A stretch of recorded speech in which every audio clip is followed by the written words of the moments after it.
सोलन में प्रेस वार्ता को संबोधित करते हुए भाजपा अनुसूचित जाति मोर्चा के राष्ट्रीय अध्यक्ष ने प्रधानमंत्री नरेंद्र मोदी का धन्यवाद करते हुए कहा कि नरेंद्र मोदी ने दलित वर्ग के लोगों को अपने कैबिनेट में मंत्री बनाकर दलित वर्ग का सम्मान किया है।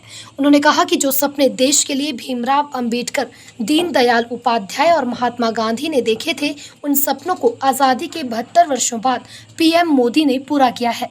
उन्होंने कहा कि कांग्रेस हमेशा से गरीबी हटाओ के नारे लगाती रही, लेकिन मोदी ने वह करके दिखाया। लाल सिंह आर्य ने कहा कि पूरे देश में उज्ज्वला योजना के तहत 8 करोड़ 50 लाख लोगों को गैस कनेक्शन बांटे गए। देश भर में पक्के घर गरीबों के लिए बनाए गए। 10 करोड़ शौचालयों का निर्माण किया गया। वहीं जनधन खाते भी लोगों के लिए खोले गए। उन्होंने कहा कि कांग्रेस को देश का विकास करने के लिए जनता ने 57 साल दिए, लेकिन भाजपा ने 7 सालों में यह कर दिखाया। उन्होंने आरोप लगाया कि कांग्रेस हमेशा से ही बाबा साहब अम्बेडकर की भी विरोधी रही और दलित वर्गों के लोगों की भी। उन्होंने कहा कि बाबा साहब अम्बेडकर का जितना अपमान कांग्रेस ने किया है वह किसी ने नहीं किया होगा। लाल सिंह आर्य ने कहा कि हिमाचल में भी भाजपा की सरकार बेहतरीन कार्य कर रही है।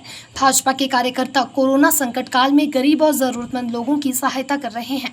उन्होंने कहा कि आगामी 2 दिनों तक चलने वाली इस बैठक में रणनीति बनाकर कार्यकर्ताओं को ये संदेश दिया जाएगा कि सत्ता और राजनीति चलती रहेगी, लेकिन लोगों का विकास करना हमारी पहली प्राथमिकता है।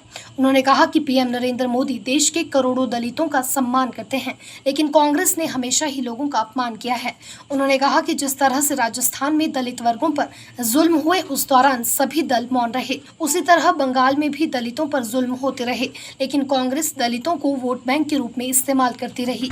उन्होंने कहा कि भाजपा की सरकार हमेशा से ही दलितों के साथ खड़ी रही है और उनके विकास के लिए कार्य करती आई है। पार्टी की आइडियोलॉजी से रिलेटेड कुछ विषय भी संगठन के द्वारा लिए जाते हैं और उसी के तहत मेरा हिमाचल में आना हुआ है।